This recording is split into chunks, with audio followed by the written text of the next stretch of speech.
آپ نے سوال لکھے کہ خود کو پاک کیسے کرے، انا کیسے ختم کرے۔ سب سے پہلے تو آپ کو آپ کے سوال کو سمجھنا چاہیے۔ خود کو پاک کرنا تو پہلے تو خود کو معلوم کرنا پڑے گا نا۔ خود کو پاک کرنا ہے تو پہلے خود کو معلوم کرنا پڑے گا تاکہ اس کو سمجھیں۔ آپ جو خود ہو، یعنی جس کو آپ کہتے ہو میں، آپ خود ہو تو آپ کبھی ناپاک نہیں ہوتے۔ پہلی بات یہ سمجھ لیجئے، آپ ناپاک نہیں ہوتے ہیں۔ آپ کے نفس کے اندر کچھ خرابیاں ہوتی ہے جس کو نفس امارہ کہا جاتا ہے۔ اس وجہ سے آپ کے دل کے اوپر میل کچیل آ جاتا ہے، زنگ لگ جاتا ہے جس کے تصفیہ کرنا رہتا ہے، اور آپ خیالات سے اتنا زیادہ خیالوں میں الجھ جاتے ہیں کہ آپ روح کو بطور تخلیہ تنہا نہیں دیکھتے، اور آپ ساری چیزوں میں ملوث رہتے۔ تو اس کے لیے کہا جاتا ہے کہ روح کو جو ہے تخلیہ روح کرو۔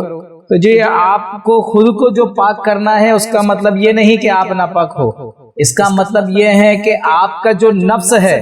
یہ دنیا مافیہ بے چینی اتنی چیزوں میں الجھا ہوا ہے اور برائیوں کی طرف ایسے بھاگ رہا ہے کہ آپ کو آپ کی طرف مڑنے کا موقع ہی نہیں دے رہا ہے وہ۔ تو اب وہ مڑنے کا موقع فراہم کرنے کے لیے اس نفس کو صحیح کنڈیشن میں، صحیح لیول میں لانا، تو اس کو کہتے ہیں ہم تزکیہ نفس، کہ وہ آپ کو پھر برائی پہ ابھارنا چھوڑتا ہے، دھیرے دھیرے جو ہے برائیوں کی طرف سے ہٹتا ہے، بے چینی ختم ہوتی ہے، یہاں تک کہ اطمینان کے مقام پہ آتا ہے۔ جیسا کہ قرآن کہہ رہا ہے یا ایتھا النفس المطمئنہ ارجعی الی ربک، کہ اے نفس مطمئنہ اپنے رب کی طرف دوڑو۔ تو وہ جب مطمئن کنڈیشن میں آئے گا، یعنی وہ سارے وہ چیزوں کو دھیرے دھیرے ریاضت کے ذریعے، عبادت کے ذریعے،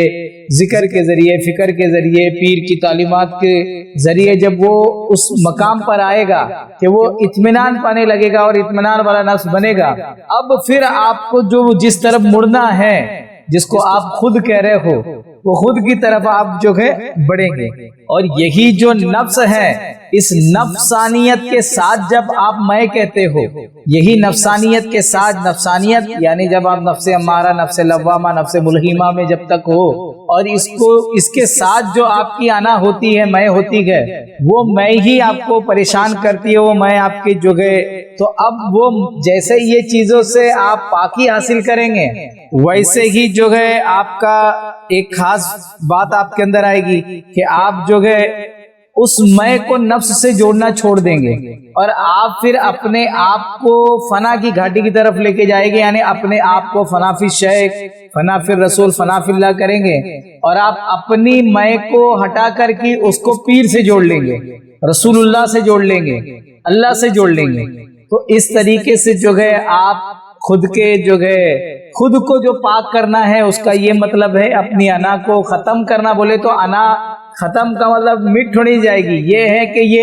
یہ جو اب اس پہ آپ نے ایک نقلی رنگ چڑھا دیا ہے، اپنی نفسانیت کی جو اس انا پہ رنگ چڑھا دیا، وہ صاف کر دے گا، تو اس میں آپ کے پیر کا نور نظر آئے گا، جس کو فنا فی شیخ کہتے ہیں۔ پھر اسی کے اندر جو ہے اس آئینے کے اندر جب یہ آئینہ بنے گا، اس آئینے میں اللہ اور رسول کے جلوے گرونما ہو جائیں گے، جس کو فنا فی رسول، فنا فی اللہ، بقا باللہ کہتے ہیں۔ اس طریقے سے آپ اپنے انا کو جو ہے جو ختم کرنا بولتے ہیں، کیونکہ ابھی آپ کو اگر ختم کرنا رہے گا تو آپ کو خودکشی کرنا پڑے گی، تو پھر ختم، پھر جھنجھٹ ختم۔ تو یہ لیکن یہ وہ ویسا ختم کرنے کی نہیں بات چل رہی ہے، یہ بات چل رہی ہے اس طریقے سے آگے بڑھنے کی۔ مولا جو ہے خود کو پاک کرنا اور انا کو کیسے ختم کرنے کا مفہوم سمجھنے کی توفیق دے۔